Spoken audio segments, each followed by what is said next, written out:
Thank you, everyone, for joining us this evening on this rainy Monday. My name is Aurelio Muraca. I'm the Technology Program Coordinator here at the Danbury Library, and I welcome you to the 2022 Western Connecticut UFO Conference. And on behalf of the Friends of the Danbury Library, we welcome you on this evening. Tonight is going to be a great night. We have the State Director of Connecticut MUFON, Michael Panicello. So he will be talking about the top 10 UFO cases, past and present, in Connecticut. So just sit back and relax. And without further ado, Michael, you have the con, sir. Well, thank you. Well, hello, everyone. Thank you for joining in this evening on your Monday evening. I know it's probably, it's a rainy and dry and just horrible evening outside. So it's a good day for UFOs. Because there's not much else you can do outside, so I'm here. Thank you to the library for hosting me. I appreciate it. I enjoy this every year doing this conference, and I'm glad it's back on and it's going strong again. COVID kind of put a little dent in it, but you did good, and I love doing it. So tonight I'm going to talk about UFO sightings in Connecticut, past and present, and I had a little bit of difficulty figuring out the top 10. I actually didn't really know where to begin. I'll go through my methodology in a few minutes of how I picked those cases. But I think what I did is good, and I hope you like it. I'm also, my disclaimer is I'm a little rusty on giving presentations. I haven't really done many since COVID. So bear with me as I go through tonight. So the first one I'm going to talk about is this particular quote. And every lecture I do, whether it's on cryptozoology, whether it's on UFOs, whether it's on underwater UFOs or the secret space program, all of those I start with this one particular quote by a man named J. Allen Hynek. Ridicule is not part of the scientific method, and people should not be taught that it is. Ufology is constantly ridiculed. Some of it, a lot of it, is probably our own doing, but a lot of it is just the outside academia world not really taking us seriously, and we're trying to change that with the scientific method. My organization, MUFON, works very hard to try and do things in a way that is scientific in our investigations. We try to make sure that it's accurate and we have evidence to back something up when we say that it's a UFO.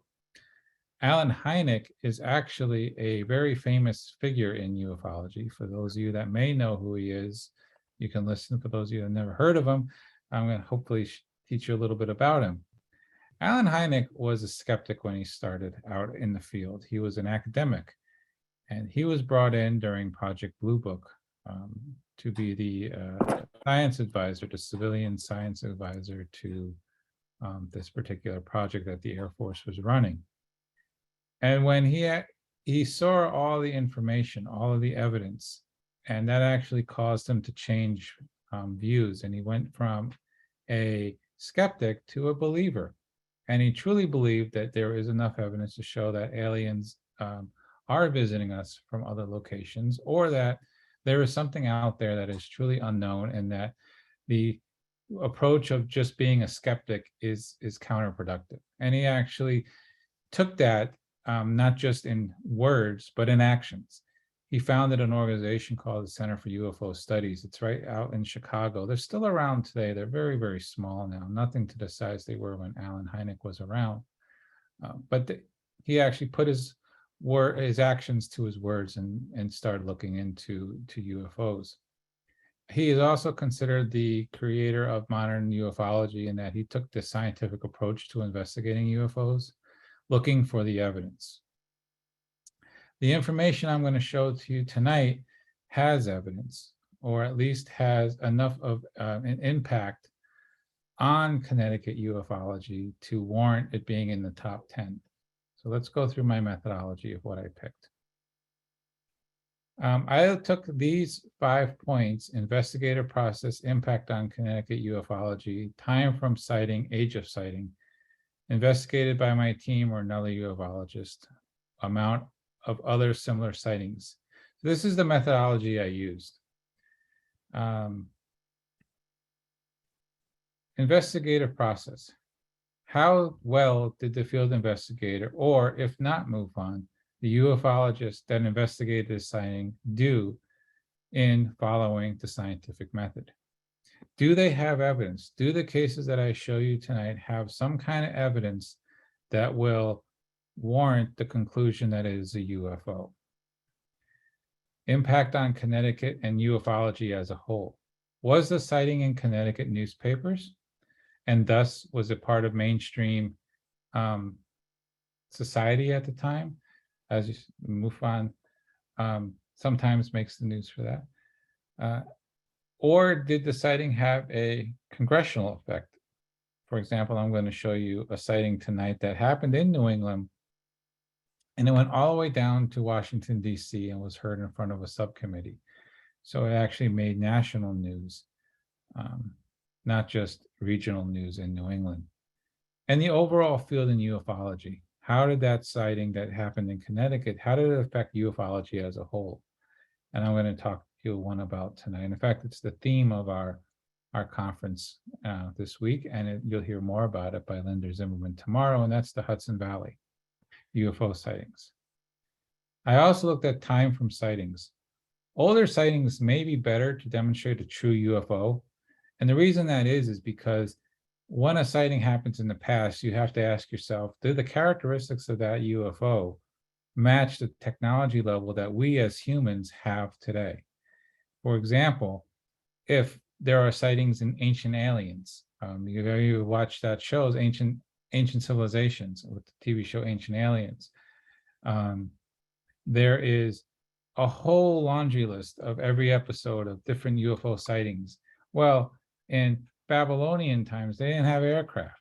In the time of the Egyptians, they didn't have aircraft. Or when they talk about cave paintings and drawings of UFOs on the walls of caves, or strange people wearing strange clothing that maybe today would be, oh, that's a spacesuit, but they didn't have that in the Neanderthal time or the Neolithic time, or in the Mayan time, where they have some very famous drawings of what appears to be some being wearing a spacesuit. So that is what I look at. But that doesn't always mean that that's the only reason. The other reason about it's important to look at current sightings is because the older the sighting is, the harder it is to investigate the sighting. If a sighting gets reported to us today in MUFON, there's not much we can do. We can go through the steps, but if it's from like the 1950s or the 1960s, and we do get cases that are that old, we can document the case, but witnesses disappear. Some witnesses unfortunately pass away.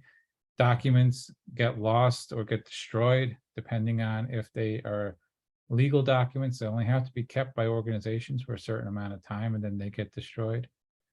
So all of that factors into how I determined what the cases were that I picked tonight. And investigated by my team or someone else. I know my team. I have an excellent investigative team. Many of them worked or are working in the investigative field for their day jobs. They do investigations every day. They know the investigative process. They know how to collect evidence. They know how to research evidence. They know how to interview witnesses, because they do that for their day job.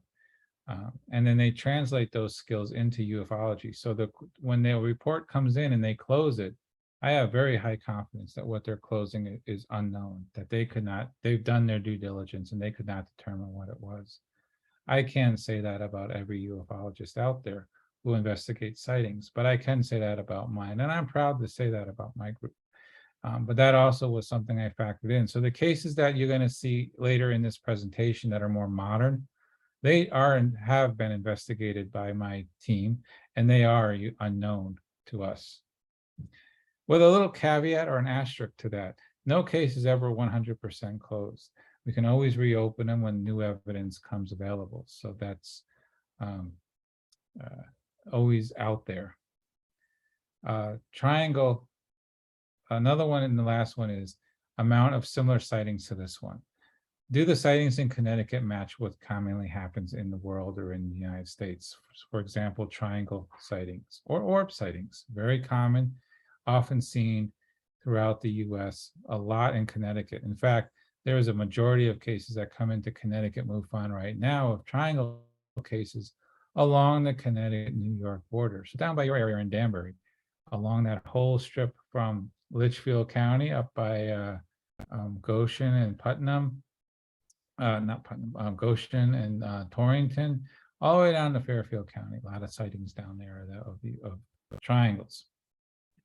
All right, let's keep going in our investigations. So who am I? Well, you already know I am the MUFON State Director. I am part of the strike team, the STAR team. They're the better investigators when something major happens. I always say, like, if a UFO was to fall in your backyard and crash, and the military didn't get to it first, and you call MUFON, they would send the STAR team out for that. They're usually better trained investigators. They have a little more experience before you can be on a STAR team event, a team. CAG International is just that. We work with closing out cases. We assist other chapters, other states to close out cases in a timely manner. And I've been doing this for 25 years. And I'm not bragging, but I think it's important to say, what kind of credentials do I have in order to talk to you all about UFOs?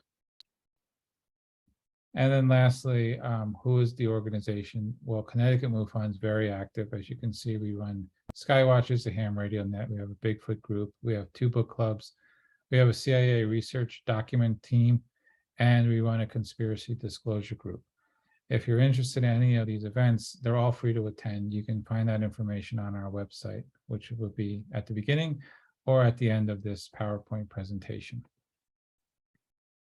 All right, let's get into some terminology. So the most common IFOs, identified flying objects, are planet and stars, Chinese lanterns, space debris, satellite, weather balloons, aircraft navigation lights. When aircraft are landing or departing on a pattern, when they have their navigation lights on below 10,000 feet, their landing lights on, all of those, depending on the weather, sometimes make them look like a triangle, and they get reported a lot as triangle objects. Not all of them are, but that's common. Weather balloons look very weird up in the night sky, in the day sky, and they have weird effects as they get into higher altitudes. They look like they morph and change shapes a lot of times. Satellites just look like some kind of object coming through the sky. Space debris often will burn up in very bright colors, different colors, depending on the elements that are in the debris. Elements burn at different temperatures, and when they burn, depending on that element, they burn a different color. So you might have this multicolored little spectrum of light for a second or two in the night sky, and people often will report that as a UFO. Chinese lanterns get mistaken as orbs very often. Planet and stars look like space stations, and a lot of times you get reports of those. Unidentified flying objects. Now, it's important to note the term at the bottom, Hollywood equals UFO. A true UFO investigator does not always say that an object seen is a UFO. It just means that it's unidentified. And there's a number of reasons why an object could be considered unidentified. The most common is there's lack of information to determine truly what it is. For example, the secret military aircraft.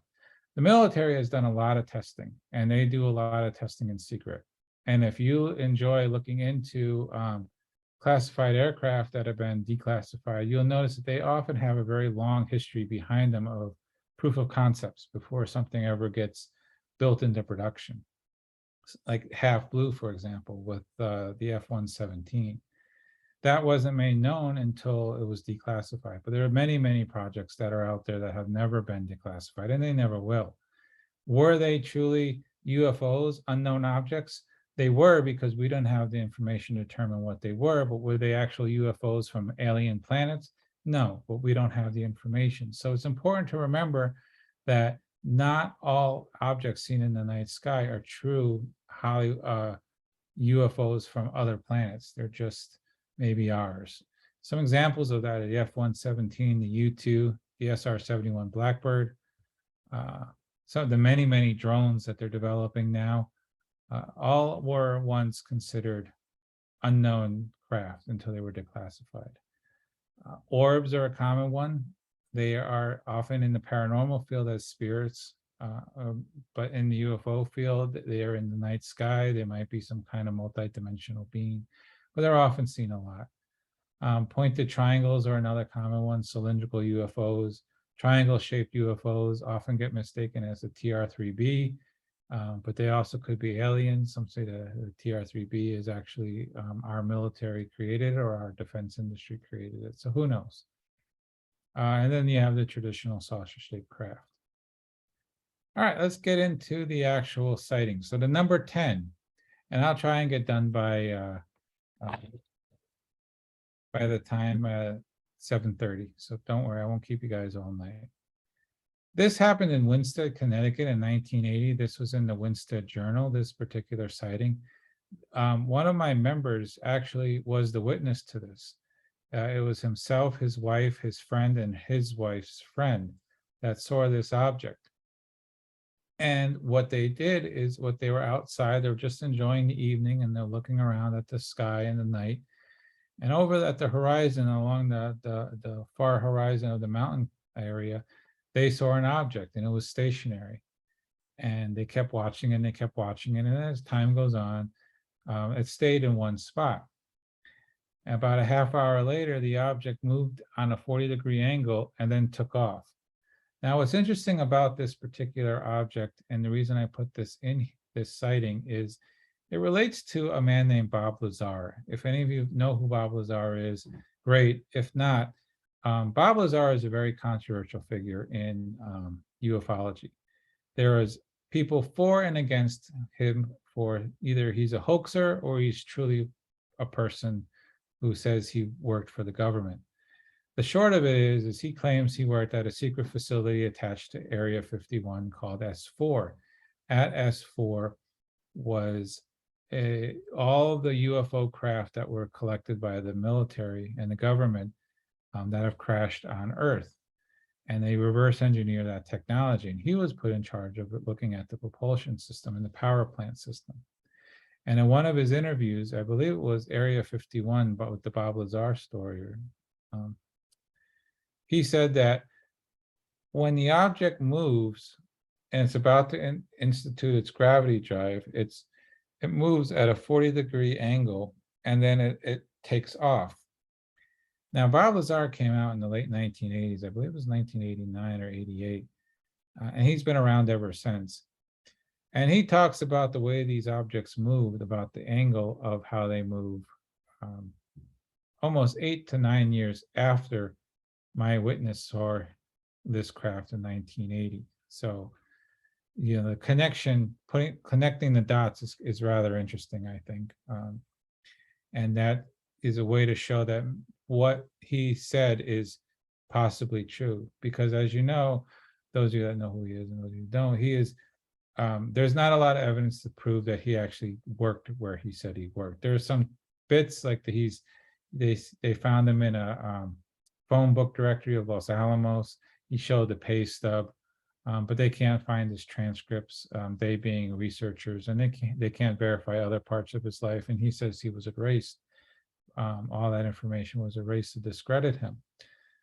So again, for or against him, that's up to you. But my point is what he said 8 or 9 years later matches what my witness said in 1980 in Connecticut. And your question would be, well, how would someone who has never been to Winsted, Connecticut, know of what a UFO witness saw in some obscure journal that ran out of that little town? And Winsted is a small town. They wouldn't.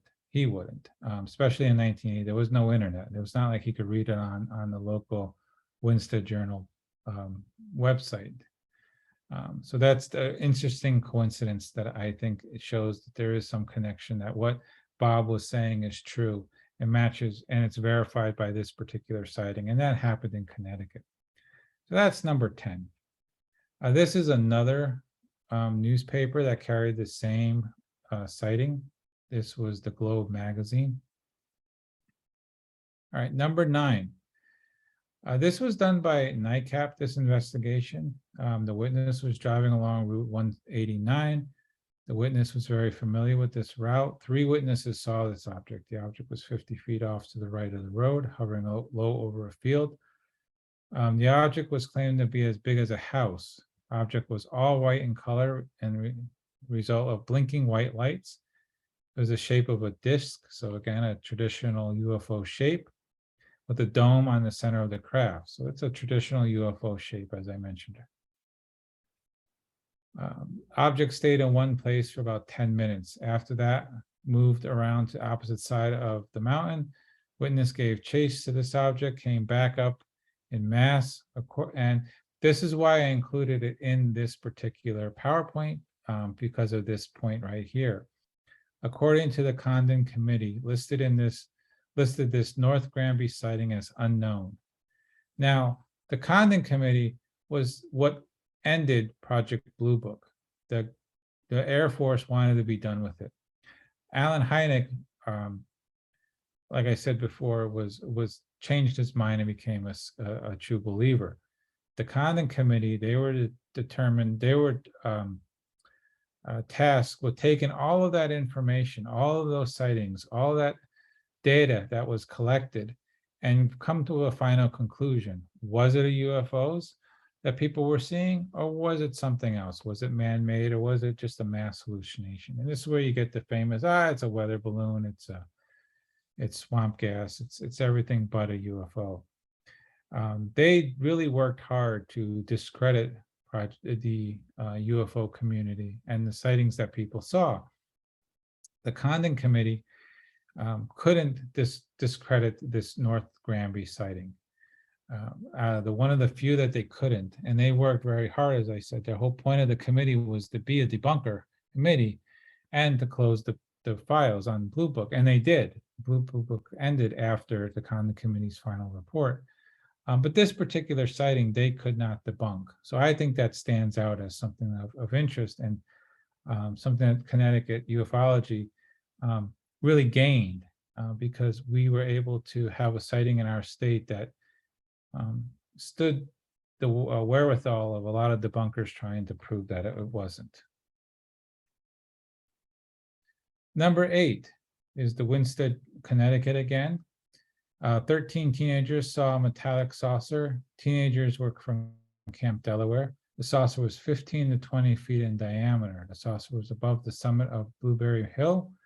There was a daylight hike when they saw the object. The witness reported a high-pitched whine. They described it like a feedback from a loudspeaker. The saucer flew in a steep angle after hovering in place for about above the summit. So again, similar to that sighting that I talked about earlier as number 10, it went at an angle. Now, what was interesting about this one is the Center for UFO Studies investigated. This was Hynek's group, and they gave it about a 50% chance that it was true. So 2 things that are important in this particular sighting and why I included it in this PowerPoint as number 8. 1, the way the object moved was similar to what happened in the previous sighting on number 10. And 2, the Center for UFO Studies, that was Hynek's group, couldn't disprove that it was not a hoax. And that means that they used the scientific method to investigate it. Now, granted, they only gave it a 50% chance that it's true, but that's still pretty good for ufology, especially when you don't have modern tools. This was 1967, so that getting access to a lot of data like air traffic control. You can't go on the Flight Radar 21. You can't you can't do a lot of things. You can't look on the internet for similar sightings. You can't look at the weather of different areas, or search an international database like we can today to see if there's other UFO sightings that match this particular sighting. So given their limitations and how they could collect information, they still did a very good job in investigating it, and they gave it a 50% chance that it's true. So again, for these 2 reasons, it had a very deep impact on Connecticut, our UFO history, and that's why it's number 8. Number 7 is the Great New England Blackout. This happened in 1965. Now, the reason this is important is because this had an effect on the congressional dynamic of UFOs in Congress. Today, you see all over the news UFOs are being talked about by different senators in the halls of Congress and on talk shows. We just had a couple months ago a hearing on the new UFO program that was created by the Pentagon. NASA came out just recently also and said they're going to do a study on the feasibility of UFOs. But in 1965, again, this is around Project Blue Book when they're trying to end it, for this to come out and go on the congressional record. Now, you can read the bottom part of this slide and read about Dr. James Mcdonald. This is important because of that, because for several reasons, because it was in Congress is one. Two, that Dr. James Mcdonald was a ufologist and an Arizona professor. Academia was not taking us seriously at that time. They don't really take us seriously today, but back then it was even much more difficult to have the academia look into the possibility of including that in their investigations or areas of study. The other thing that's important about this is when NICAP did the investigation, they found that before, after, and during the blackout, around upstate New York into lower Canada, around New England, like Connecticut, Massachusetts, upstate New York, well, even to Long Island to some extent, there was a lot of UFO sightings that were going on at the time, which was abnormally high. It was in a lot of newspaper articles at the time as well. So whatever was there was making themselves known and was being reported in the modern papers. So I think that this is an important one. I think that, you know, it was the groundwork for what later eventually became what we have today. It opened the door to a degree. And that's why I put it in as number 7. Now, number 6 is the Hudson Valley UFO flap. I'm not going to go into this too much because tomorrow you're going to be Linda Zimmerman, and she is the foremost expert on this. But Connecticut does have a lot of UFO sightings from the Hudson Valley area during this period. And that's surprising. Everyone thinks that it often just happened in upstate New York and along the Connecticut-New York border.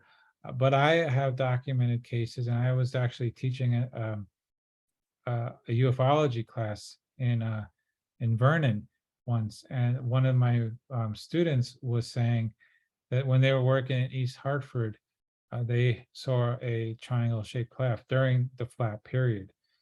There are a few sightings that have gone all the way into Connecticut. So though we don't claim ownership of the Hudson Valley UFO sightings, we do share some of their sightings. And that's why I included it as number 6. But again, I'm not going to go too much into this because Linda will give you all of the information. And if you don't have a chance to watch her, watch the video. She's an excellent, excellent researcher. Number 5, this was in Danbury, Connecticut. The witness was 14 years old at the time. This is by far my favorite UFO case that I've investigated. I found the witness to be absolutely fascinating. I thought this person was articulate, very intelligent, very level-headed, and the data this person provided to the field of ufology is tremendous. The drawing alone that they submitted, and they submitted one other one, is great. It documents a traditional like UFO craft. You can see the alien entities in this. What is interesting is, I don't know if you can see it too well on your screen, but if you notice their outfits, you see how the way this person was drawn, they're very slim and you know, they're gray heads. Well, that's just the color of their skin. But two things that are interesting to me is I had an abduction case where a witness said that they had 3 aliens come up to this person, the witness of the abductee, I should say, and they were wearing an outfit very, very similar to what was drawn here. So again, you know, there's these connections that you can make between cases when you look at enough of them. You have these witnesses that are in all parts of the state of Connecticut. Chances are they've never met each other. I mean, the odds of them meeting each other is astronomical. They run in different social circles, different economic circles, yet when they describe their experiences, they have so many similarities. The color of the alien skin being gray, the color of the uniforms that are talking to the aliens are wearing, like a bluish, almost silver maybe color. So I think that's just really interesting how they connect themselves. Oops, wrong direction, sorry. This is the drawing of the alien. You have a taller gray and a short gray alien. There are in ufology the belief that there are two types of gray aliens, a tall gray alien and a shorter gray alien. Some theorize that the shorter grays are biologically created entities. They're not real. They're more like, clones that are just there to do a job, and that's about it. That's why they often are noticed as being unemotional, very robotic in nature, very literal when you have interaction with them. Whereas the tall grays are often considered to be almost humanoid, where they have independent thinking. They're more able to be dynamic, like real beings. They're not biologically created entities. But again, this case I think is fantastic. It's one of my favorite cases and one of the best ones I think I've investigated. So I'm really happy that the witness came forward and shared this information with us, because I think it has done a great deal for the UFO field, and especially in Connecticut, because it helps show that Connecticut has had a very rich history with investigating, being involved with actual alien entities, not just craft in the sky. Speaking of craft in the sky, this is one that was investigated by my investigators, so I know that they've done an excellent job on this. You can see the photo of the objects in the slide. One witness saw 6 or more glowing lights. Orbs were flying in random directions. They formed a flight formation. No aircraft or man-made craft or objects were seen at the time of sighting. They actually thought these were drones, and they really looked very, very hard to find where these drones might have come from, and they couldn't find the information. Now, that's not to say that this can't be reopened. It could be an IFO, but remember what I said before. UFOs only mean unidentified, and the reason it is there just might not be enough information to determine what it is, and that's the case in this particular sighting. But they did a proper investigation. They looked at everything: the flight data, the audio transcripts from air traffic control. They looked for drones. They did everything they could possibly could, and they could not identify what this was. Excuse me. Incidentally, we're working a case right now in the same area of the state where a witness has almost daily contact with a bright white light in the sky above her. So could this be connected to that? Possibly. I don't know. More information has to be done, but it is extremely interesting that, again, you have these connections, and you're seeing these connections every day when we're doing these sightings. This is another excellent case. This one happened on Simsbury and Farmington in 2019. This is a good case because it happened in the area where we get a lot of black triangle sightings. Simsbury, Farmington, Newington, West Hartford area. We get a lot of them. A majority, 99% of them, are along the Connecticut-New York border. However, that 1% that's left is around this area. So what they like in this area, I don't know. Why they come to this area, I don't know. But it was a traditional craft. It was angular on top with white, blue, and red lights on it. It was dimly lit and illuminated in places. It had a faint orange glow to it in some locations. the craft was stationary. It could clearly be seen. It did not have any kind of interaction with anyone. It did not react to anyone. But what it was, we don't know. And this is what the witness saw. Again, it validates a lot of what those UFO sightings are with triangles. Number 2 is the West Hill Pond area. This was an actual abduction by a witness, New Hartford, Connecticut, in the mid-90s. This is the sketch that was drawn by the witness. It was approximately 15 aliens. It was gray, 4 feet tall, telepathic communications, and the UFO was about 90 feet in diameter. Now, what's interesting about this particular sighting is the height of the aliens matched traditionally what the small grays are in height. The telepathic communication, a lot of abductees say that when they're communicating with aliens, it's not verbally, it's telepathically. You know, what that could be, they're more advanced, they're able to tap into that higher dimensional conversation. The fact that the craft was 90 feet in diameter, a lot of times when a witness will come forward and describe what they see, they talk about these huge sized crafts. They're not small little Ford Focus sized craft or, you know, Star Trek shuttle pods. They're massive. If you remember that one I talked about previous in the nightcap one, the witness said it was as big as a house. So again, you have a very large particular craft. And then the question comes, well, how does only one person see them? If you have something the size of a house landing in an urban area, why can't everyone see it? Well, I don't know. Some suggest maybe it has a cloaking device. And maybe they telepathically hide it from everyone, and only the people that are abducted or were meant to see it see the craft. I don't know.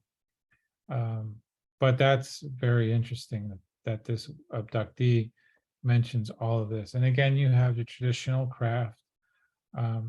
You have the traditional alien with the black walnut-like eyes that have no pupils, no irises, just black. And they have the little nose and the little mouth. They have the pointed chin. So again, it's a typical gray alien description in this drawing. And lastly, number 1. This is in Newington, Connecticut. It was saw by 2 witnesses at 8:50 p.m. Triangle's 2 chop level, about a quarter mile north of our position on the Berlin Turnpike. Saw for 6 to 10 seconds. This is again interesting because it is once again a triangle-shaped craft. It validates all of the craft sightings that have previously been seen by witnesses of 3 objects, 3 lights in each corner of the triangle. They move silently. They don't have any other discernible characteristics to them, but it matches what was in number 3, sighting number 3, which talked about was a triangle craft. So again, this shows you that Connecticut has a very unique history to triangles. Could this be a holdover from the Hudson Valley flap? Could this be like a mini flap? I don't know. Why they're still happening today, I don't know that either. But these are the most common sightings in Connecticut, are the triangles, followed by orbs. And why that is, I don't know. But it's fun to investigate it, I'll tell you that much. And with that, I went through it kind of fast because I know we started late and I don't want to keep you all too much past the hour mark. So I will turn it over to questions. If you have any questions, please type it in the chat. I will relay it to Michael. But I have a question. Can you get into more of like the, say, abduction cases? Or do you find them to be similar with other cases that you've encountered in Connecticut? So abductions, we've only had about 3 or 4 actually documented. That's not to say that more haven't come through. It's just that the witness hasn't come forward. The abductions are pretty typical in their characteristics, where they are usually scared the witness. Now, abductees have it's kind of split. Some abductees have a very good experience with the abduction. They feel the aliens are benevolent beings, that they're there to communicate with them, provide either comfort or knowledge, or help them to move to a higher level of consciousness. Other abductees have a very different reaction, a much more negative reaction, and they are in pain either through some kind of experiment or probing, or it's usually against their will that whatever is being done to them, such as invasive procedures or implantation of like a tracker or an alien implant. So the characteristics is very different for both of them. Typically, alien abductions happen where they are usually in families. It's very odd to have a one-off abduction where one person is abducted and no one else in the family has been abducted. That's not to say it's not the case, it's just rare. Usually abductions happen in families, and if it's not your immediate family, it might be an uncle or a cousin or like a third cousin removed. But the chances, the probability is high that someone in your family has also been abducted. And there's a lot of reasons why that could be. One could be that they're tracking us over time, or like what you do with lab rats, you see how one generation is affected by another generation, or whatever the experiment is. But there are a lot of common characteristics is they have telepathic communication. They don't ever really talk to people like mouth to mouth, voice like we talking right now. It's done through telepathy. The aliens that are most commonly associated with abductions are the small grays. Sometimes the Nordics are there, sometimes tall grays, sometimes reptilians, sometimes it's small grays and Nordics that are there. So those are the common ways, but usually the small grays are there somewhere as the dominant abductee, a dominant alien of the abductee. Yeah, I agree that I'm finding more and more that families are getting abducted, together. If those of you have not heard, stay tuned for Saturday's presentation by Tom Reed, whose Berkshire's UFO incident involved him, his brother, his grandmother, and his mother being taken. He doesn't like to call it an abduction. He likes to call it an off-world encounter. But at first it was negative, and then as he starts thinking about it, it was more of a positive sort of experience. But I'll leave it up to all of you to tune in and ask him questions. He's a very, very articulate person. He's very sincere, and he was a focus of the new Netflix series, Unsolved Mysteries. I believe one of those episodes, the first new episodes, is on him and his encounter. So it's really interesting. One of the questions that we have is the orbs, Michael, that the ghost hunters see. Is that sort of related with the UFO phenomena? Well, my personal opinion is no. I think the two are different. I think they have different characteristics. For example, the orbs that are in ufology are usually a little bit larger. They're brighter. They have intelligent control, meaning they seem to move with some kind of intelligence. They usually very standoffish. They are sometimes inquisitive, like for example, the Bentwater UFO sightings in Rendlesham Forest. That particular sighting, they saw a red orb moving in and out of the trees. The paranormal orbs, I think I don't really do much with the paranormal, to be honest with you, but my general understanding of the paranormal orbs is that they are smaller, they're more inside, they're in an area that is defined as uh, like a haunted place. Um, they are more transparent, I believe, if you look at them through a photo than say a UFO orb. You sometimes in a paranormal orb, if you look at a photo, you might get a clearish image of like a face or a body or something like. Whereas with the UFO orbs, it's just a very bright light. The UFO orbs, some witnesses would say that they have some kind of communication with the orb, uh, like again through telepathy. They move very, very fast. There's a lot of encounters like where the orbs will be chased by fighter jets and they'll take off and they'll stop and they'll take off again and they'll stop. Always right outside of the missile firing range of the particular aircraft. So again, intelligent control. The one weird thing about orbs for ufology standpoint is something with Skinwalker Ranch. I don't know if any of you have seen the TV show Skinwalker Ranch on the History Channel. If you haven't, it's a great show. I think they just finished their third season. It's very, very good. You'll enjoy it very much. But if you read the book that it's based off of, the show is live. They tape it, but they do actual live investigations and then they record it.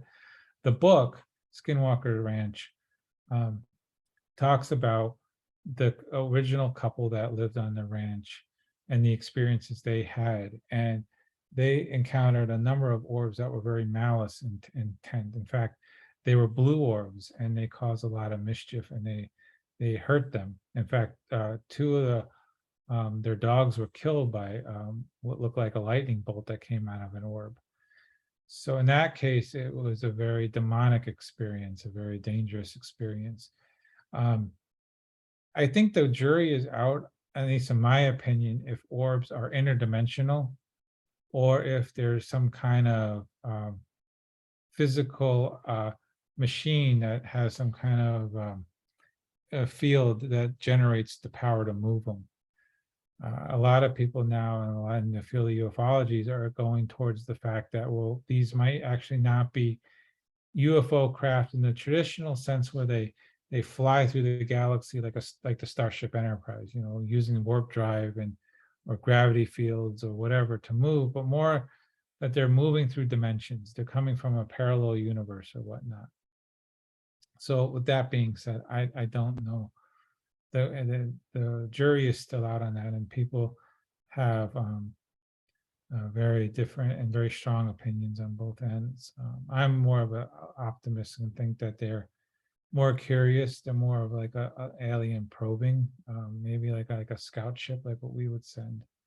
I think they have characteristics similar to that, where they always are standoffish. They're watching. They're very high in the air, but they're always in an observational frame of reference. They're always in a position where they're looking, but they're not interacting. So I think they're more of like some kind of scout, some kind of object to watch us or to watch the area. Whereas paranormal is more of something that's like a spirit or demonic, if you will, if you believe that. I have a question in regards to the Danbury encounter. What happened? Can you provide more? More? Yeah, sure. Transpired? Yeah. So the witness was listening to a radio show, and the radio cut out a little bit, and then when he looked out his back window, which was by where he was sitting, he saw this particular craft hovering there, and then it left.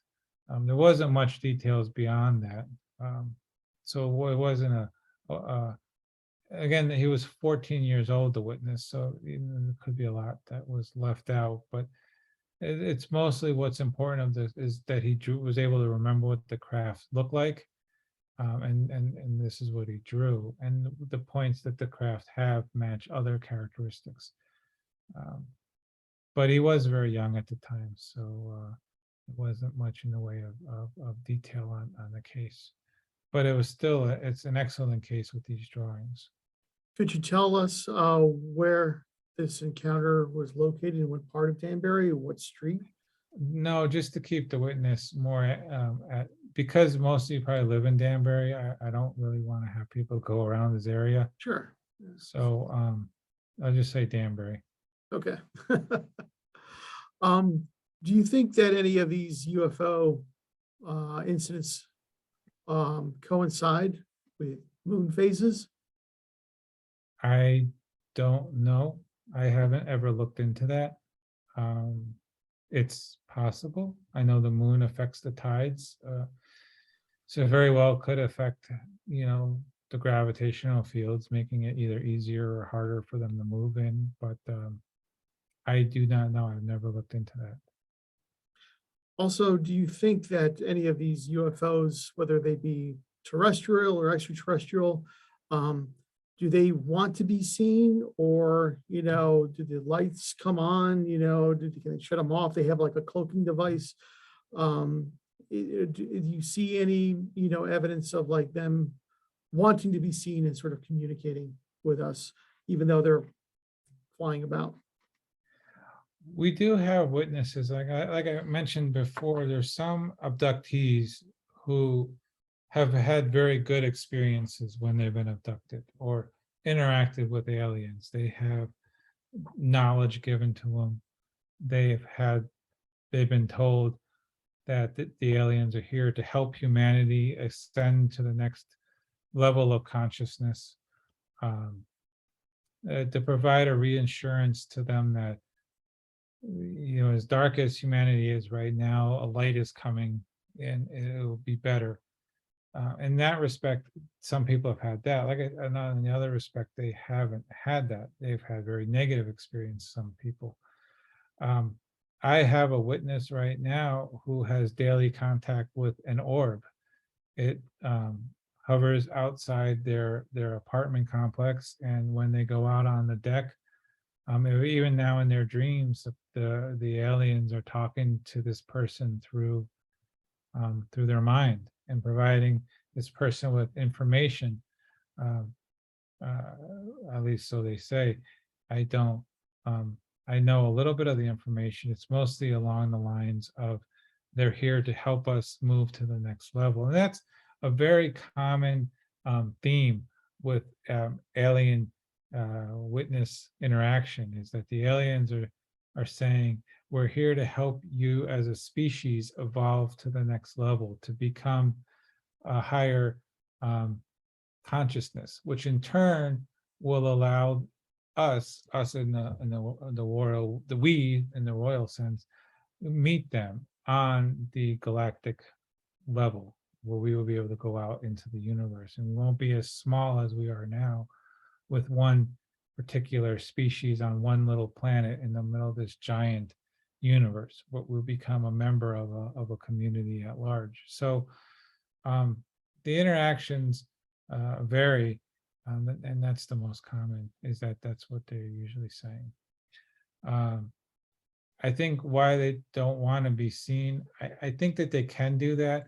I find it hard to believe. Like, we as a species and our military is working very, very hard on cloaking technology.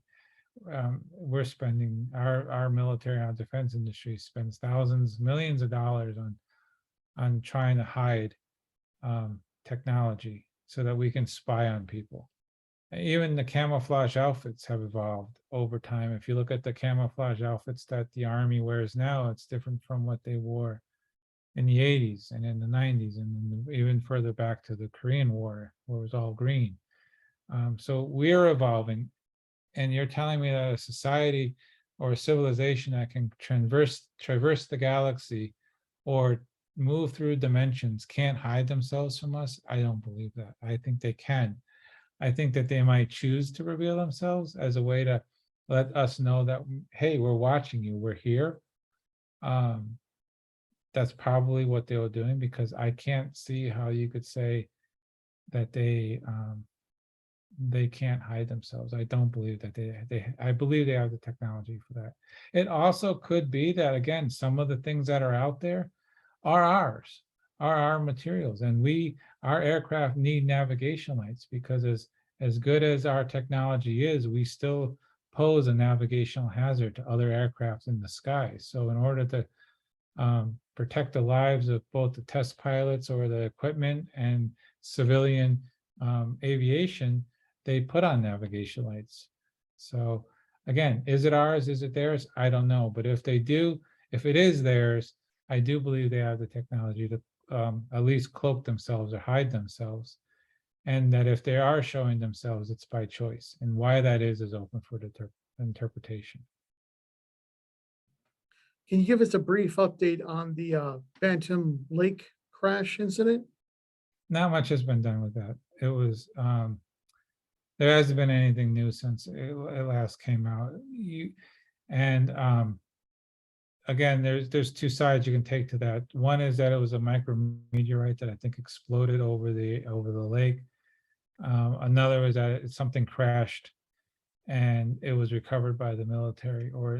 But after that little period of time when the Bantam Lake was in the news, there hasn't been anything else about that in the news.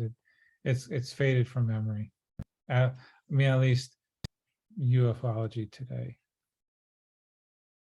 Has there been any reports of UFOs being seen near any of the power stations in Connecticut? There has been reports of orbs being seen by like Millstone nuclear power plant or by Groton, but nothing that is recent. They're old sightings, and there's nothing to them other than they saw a light. But again, the problem with that is I'll be quite honest with you, not to be a debunker, but there's a lot of airports in that area. There's a lot of traffic that flies over that area from JFK going overseas. There's if you watch Flight Radar 24, you see a whole line of little planes going over the Connecticut shoreline into Rhode Island up into Boston. And when you have your landing lights on from a distance with relativity, they often look like they're standing still. And they're not moving. And if you stay and you watch them long enough, eventually they'll pass overhead as an object. So the cases they're out there. They've been talked about as being there, but there's nothing been like a way of a formal investigation, because we haven't gotten any. Just like people talking, hey, I saw I got at a UFO event, I saw an object here, I saw an object there, but without really a specifics, it's hard to investigate random dates and times. It's just too many of them. Have you heard of anything similar along with, reports from foreign governments that we've experienced here in Connecticut? Foreign governments. So the British government has released their files, at least most of their X files. UFO files. Other governments have, well, I think some of the South American countries have released their files.